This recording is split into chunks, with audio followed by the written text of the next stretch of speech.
For the fourth step in Exercise 1, iMachining Walkthrough, we will define the finish machining of the outside contour. Click the Save and Copy button at the bottom of the iMachining Operation dialog box to create a copy of the newly added iMachining operation. The copied operation will perform finishing of the outside contour.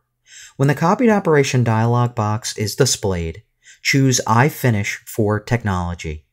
We will use the copied geometry selections, same tool and milling levels from the previous iRough operation.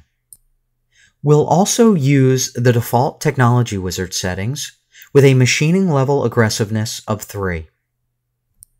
Switch to the technology branch. Under the technology tab, we can see the wall island offset value is now set to 0 and is locked from being changed.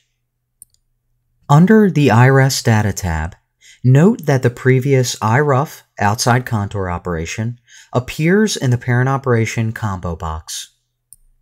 Remember, this means that the technological parameters of the current operation are inherited from the previous parent operation.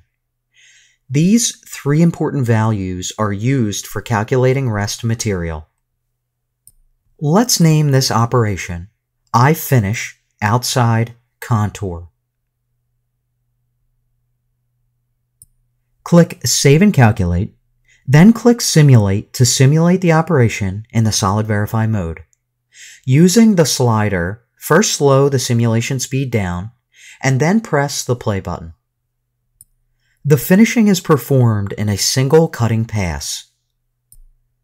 Now, let's exit the simulation control panel, and then exit the iMachining Operation dialog.